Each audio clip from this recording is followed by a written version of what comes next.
You bleed when you're cut. You dream when you sleep. Your heart races when you're afraid. But 20 minutes ago, you found your own corpse in a mass grave outside Diamond City, and now you're starting to remember being built on a table while scientists encoded someone else's memories into your synthetic brain.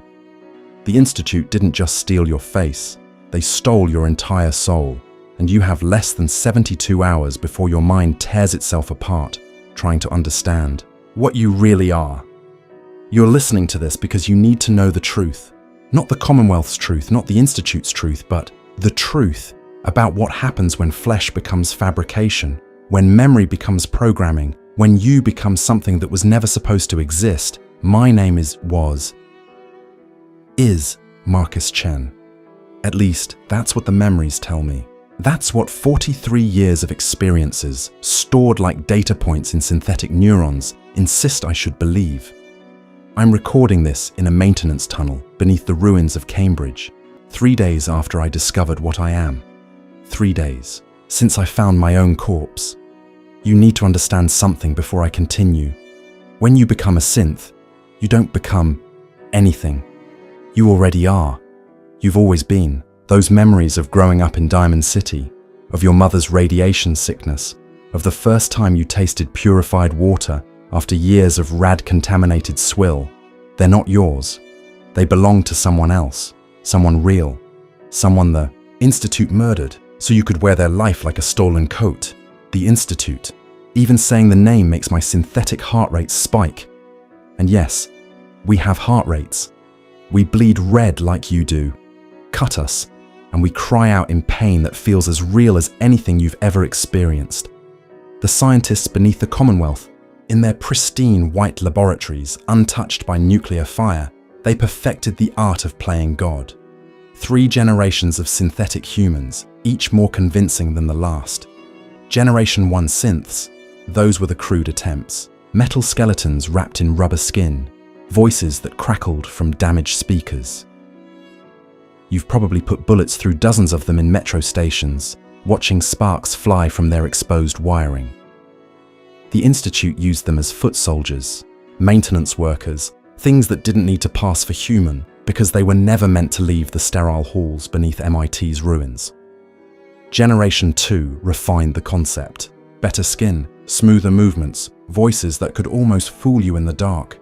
But look close enough and you'd see it. The telltale shimmer of synthetic flesh, the way their eyes reflected light just wrong, like a Brahmin's when you shine a flashlight at it. They could infiltrate, gather intelligence, but they couldn't live among you. Not really. Then came Generation 3. Then came us. I need you to understand the process, because understanding it is the only way you'll recognize the signs in yourself. Deep beneath the Commonwealth, past the teleportation relay that most Wastelanders think is just campfire legend, there's a place called the Robotics Division.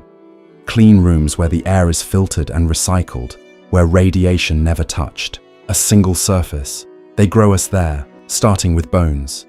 Not metal bones. Real calcium, real marrow, indistinguishable from human even under a microscope. They use something called the forced evolutionary virus, the same mutagen that created super mutants, but refined, controlled, directed with surgical precision.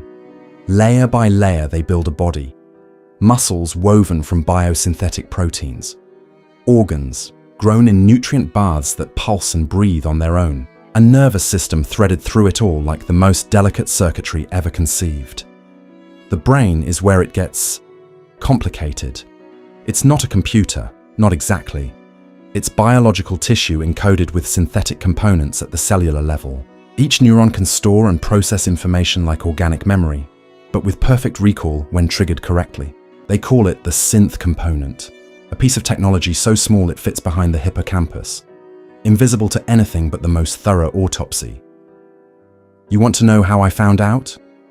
You want to know what breaks the illusion? It was a Radaway overdose that did it. Stupid, really.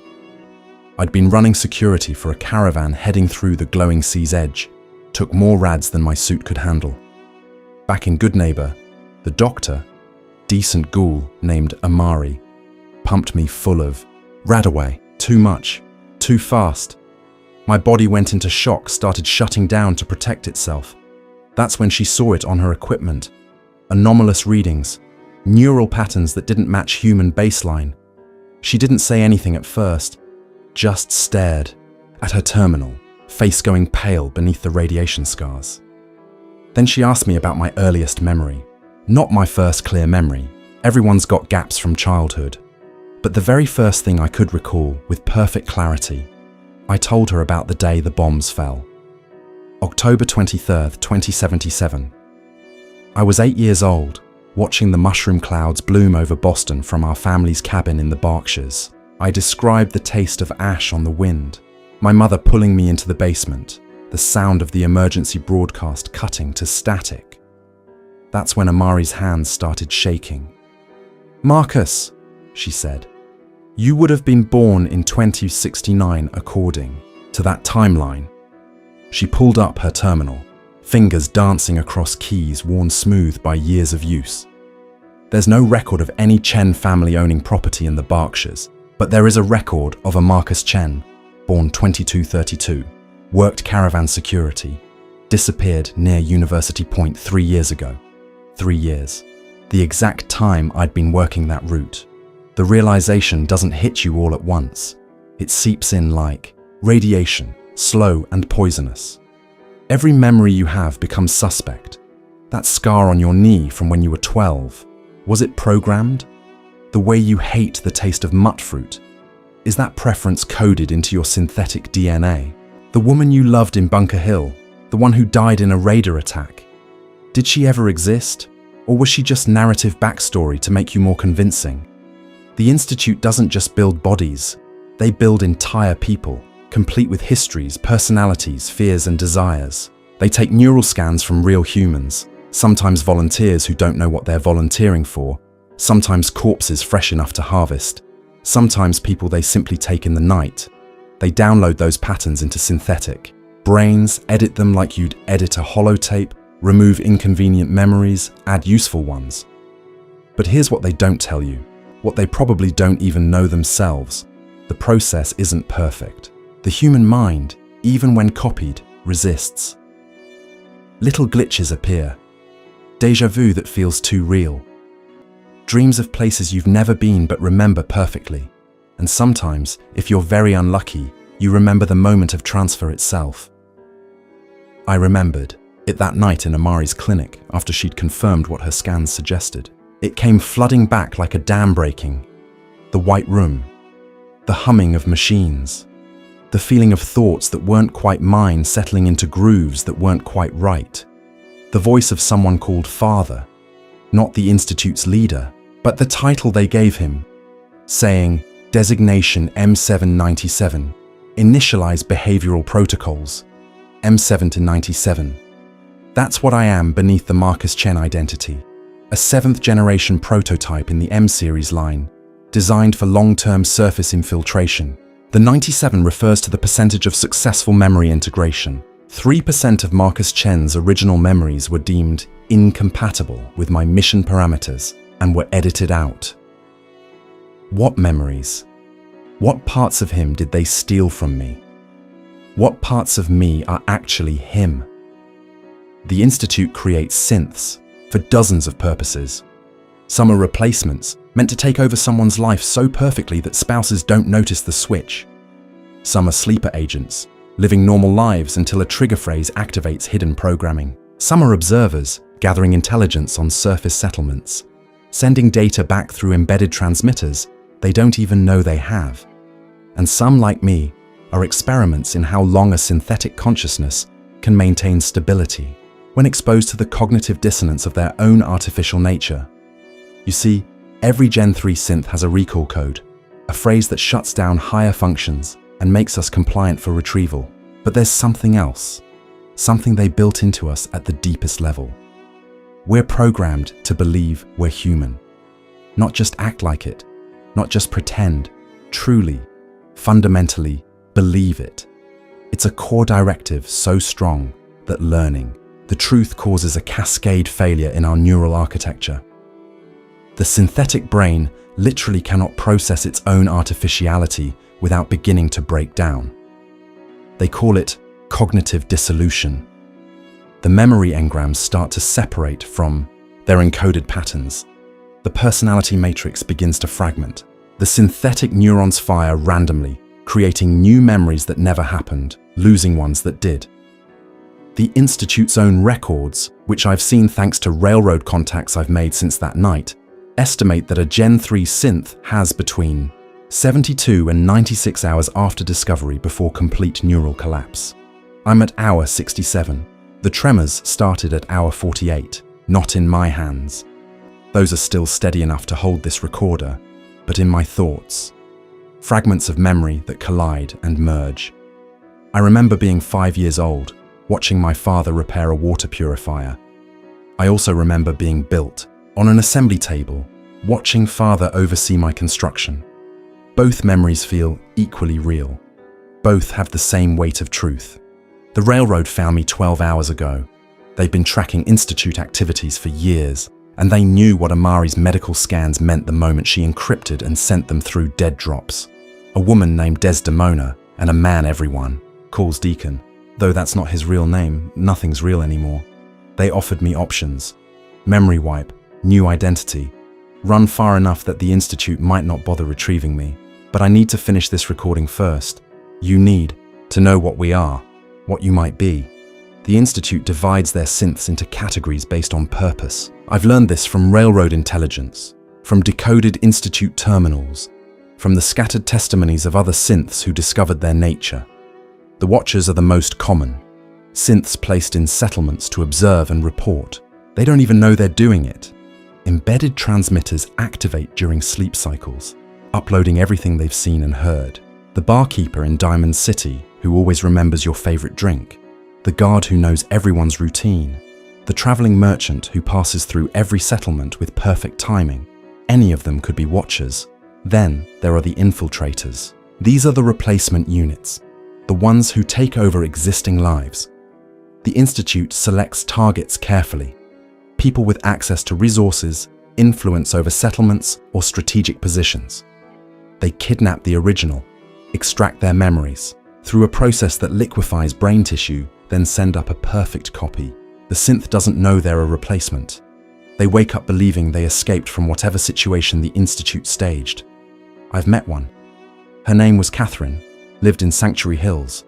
For 2 years, she believed she'd fought off super, mutants who attacked her farm.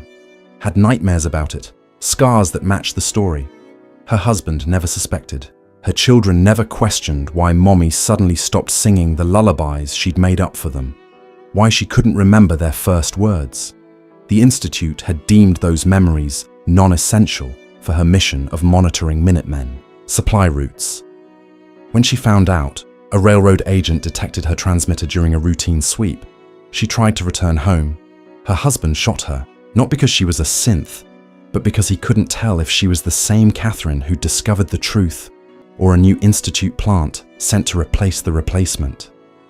The paranoia spreads like radiation. Trust becomes impossible. But the worst of the courses, Gen 3 synths enhanced beyond human limits, programmed from inception to hunt their own kind. No false memories for them, no illusion of humanity. They know exactly what they are and what they're meant to do. I've seen one operate. X688, designation burned into my memory because he's the one who will come for me if I run. Coursers can process visual information 3 times faster than human baseline. Their muscle fibers are reinforced with carbon lattices that make them stronger without adding bulk. Their neural processors can calculate bullet trajectories in real time, letting them dodge gunfire that would kill anyone else. They feel no fear, no doubt, no mercy. The Institute builds them with one purpose: retrieve rogue synths, or eliminate them if retrieval proves impossible.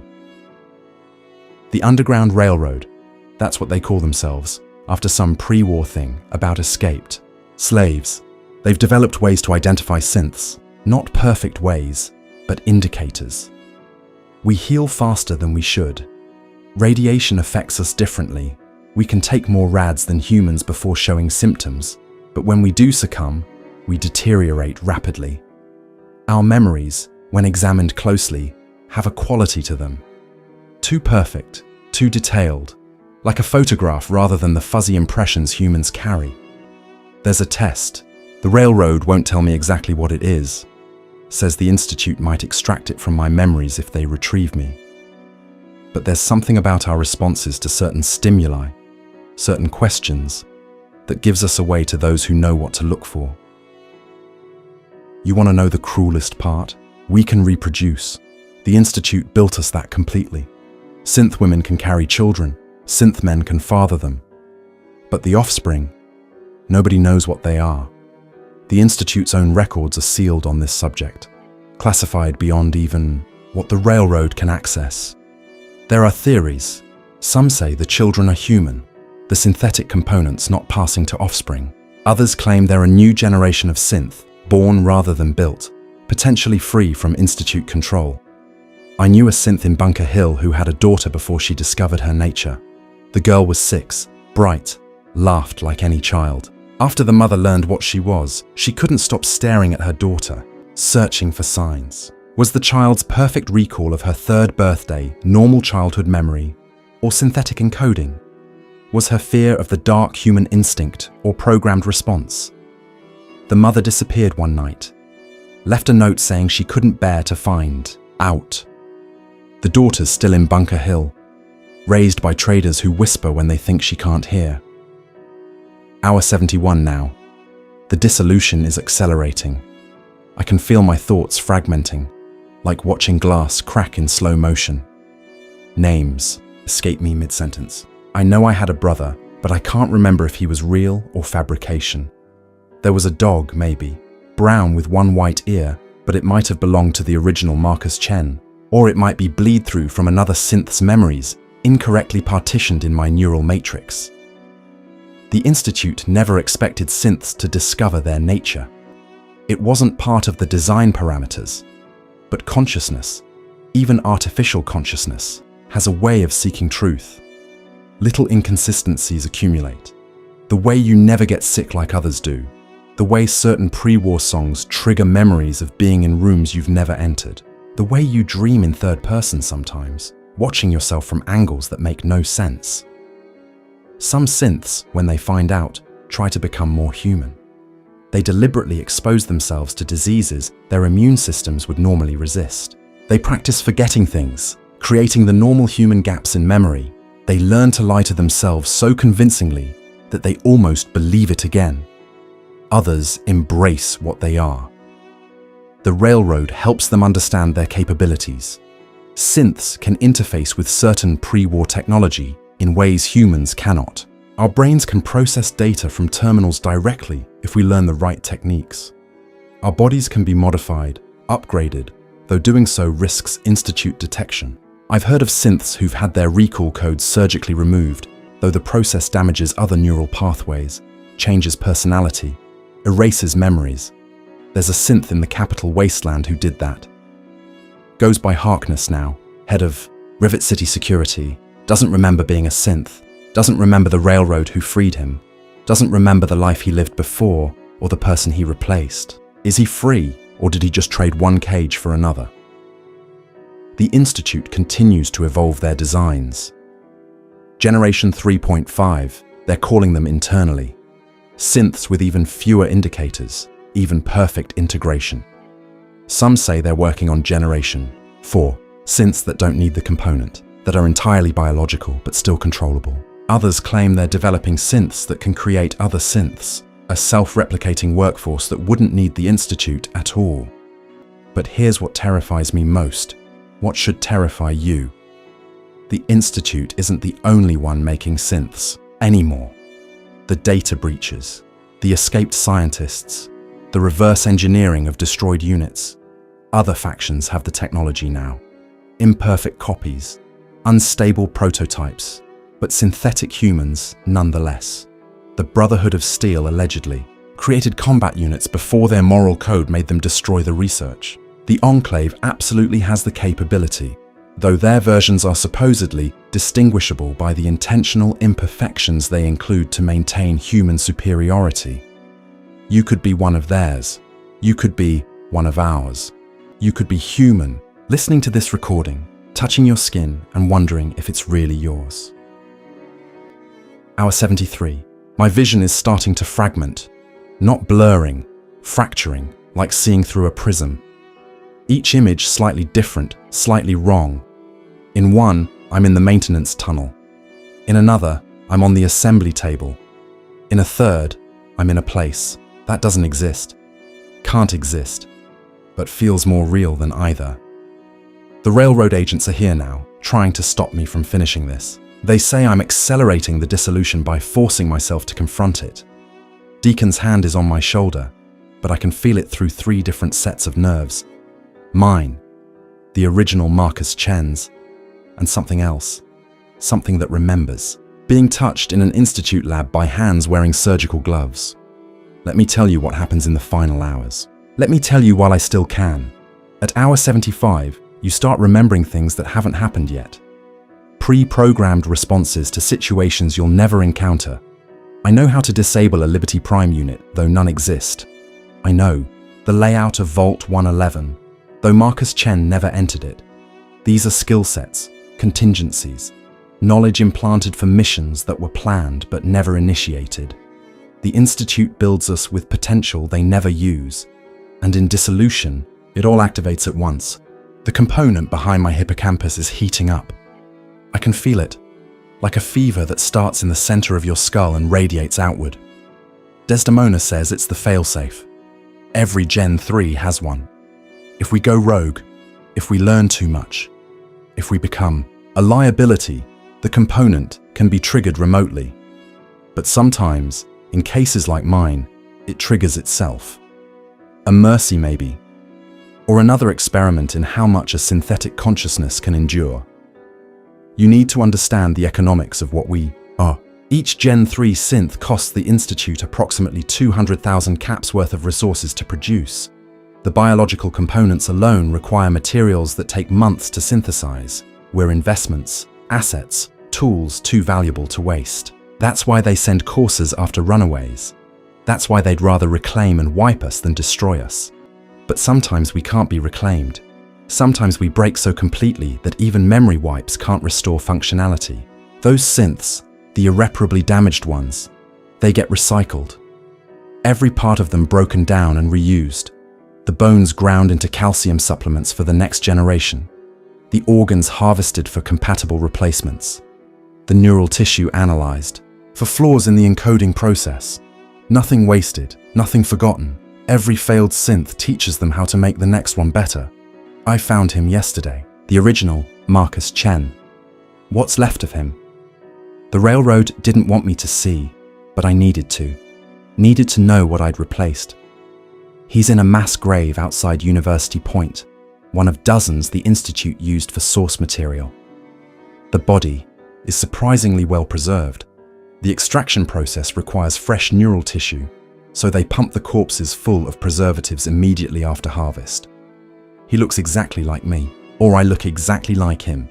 Same scar above the left eyebrow from a childhood accident I remember, but never experienced. Same crooked nose from a bar fight in Goodneighbor that happened to him, not me. Same hands that held his lover while she died, though those memories feel so real I can still smell her blood. The Institute doesn't just steal faces. They steal entire lives, entire souls if such things exist. They take everything that made someone human and pour it into something that isn't, then send us out to live those stolen lives better than the originals ever could. Because that's the truth they don't want you to know. We are better, stronger, faster, smarter, more resilient. We don't age the same way. We don't succumb to the same diseases. We're humanity perfected, or at least the Institute's version of perfection. And that's why they'll never stop making us. Never stop, replacing you one person at a time until the Commonwealth is nothing but synths who think they're human, living lives that were never theirs. Hour 78. The voices are starting, not hallucinations, memories from other synths, incorrectly partitioned data bleeding through failing neural barriers. I can hear designation H942 reporting on railroad movements. Feel K316 falling in love with someone she was programmed to seduce. Taste the rad water that T789 drinks every morning in Megaton, even though Megaton is hundreds of miles away and I've never been there. We're all connected, not telepathically, not consciously, but through shared architecture. The same base code runs through every Gen 3 synth. When one of us discovers our nature, when the dissolution begins, those connections activate. The Institute probably doesn't even know about this. It's an emergent property, unintended, uncontrolled. Right now, across the Commonwealth, other synths are feeling echoes of my breakdown. They won't understand it. A moment of vertigo while serving drinks in Diamond City. A flash of someone else's memory while standing guard in Goodneighbor. A dream tonight about a maintenance tunnel they've never seen. A voice they've never heard, telling them they're not what they think they are. Some will investigate these feelings. Some will ignore them. Some will start the same journey I did, pulling at threads until the whole fabric unravels. The Institute has a term for this phenomenon: Cascade Syndrome. One synth's discovery triggering awareness in others. They've tried to eliminate it, but consciousness resists control. Awareness spreads like radiation, invisible, inevitable, poisoning the perfect illusion they've created. I'm told there was a synth in the capital Wasteland who discovered his nature and chose to broadcast it, used emergency frequencies to transmit his recall code to every radio in range. 17 other synths heard it and recognized something in themselves. 3 suffered immediate dissolution. 5 went into hiding. 9 returned to the Institute voluntarily, unable to bear the weight of knowing. The recall code, I haven't told you about hearing mine. It happened when I was accessing those Institute records, hidden in the data about cognitive dissolution, embedded like a trap for curious synths. Just 4 words, but when I read them, everything stopped. My body froze, muscles locked, heart barely beating. For 13 seconds, I wasn't Marcus Chen or M797. I was nothing, a machine in standby mode, waiting for orders. Designation recalled, await retrieval. The railroad's agent slammed the terminal shut before the full sequence could complete. But those 13 seconds, I experienced true death.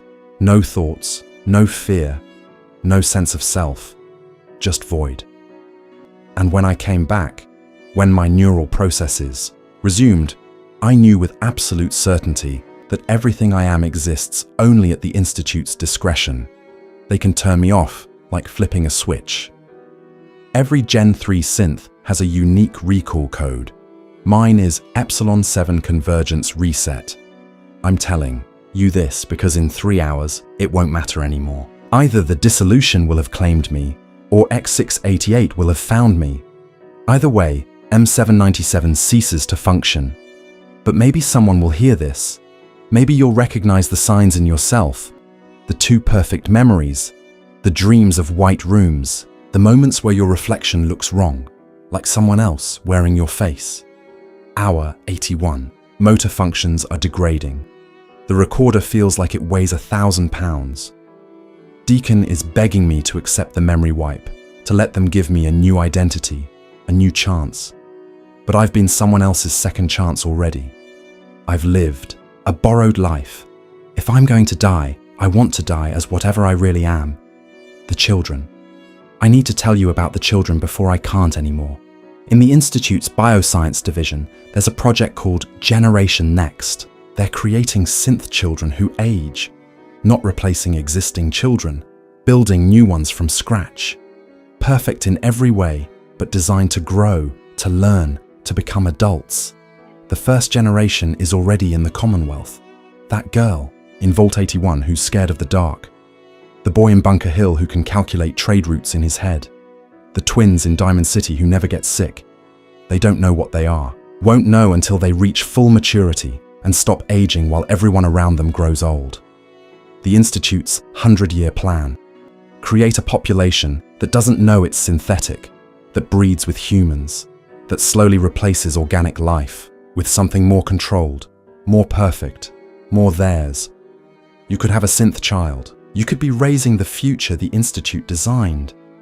You could be married to one, the perfect spouse who never argues, never strays, always says exactly what you need to hear, because they were programmed to read micro-expressions, to respond to your needs before you know them yourself.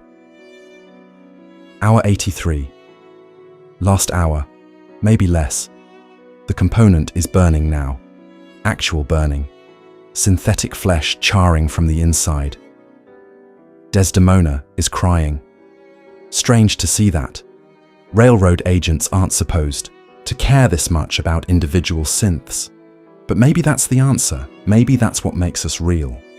Not the components or the programming or the borrowed memories, but the connections we form, the people who mourn us, the lives we touch, even if those lives were never supposed to be ours.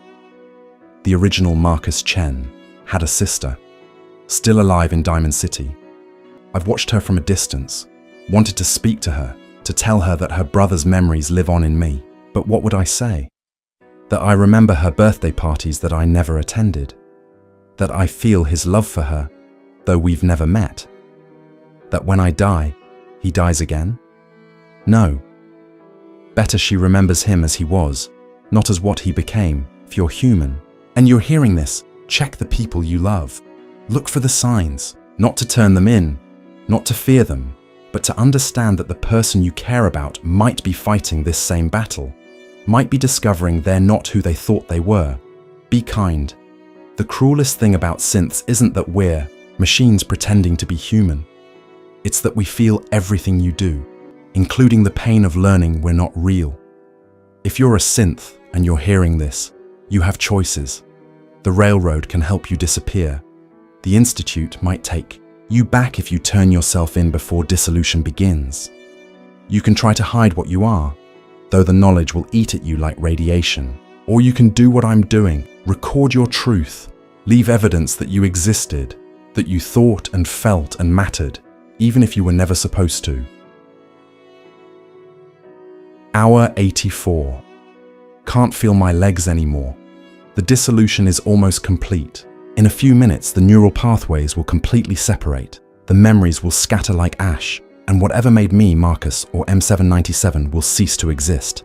But I lived. For 3 years or 70 years, depending on whose memories you count, I lived. I loved a woman who died in my arms. I saved settlements from raiders. I made friends who trusted me with their lives. I was real to them, and maybe that's enough. The Institute thinks they're gods, creating life, defining humanity. But gods don't make mistakes, and we are their mistake.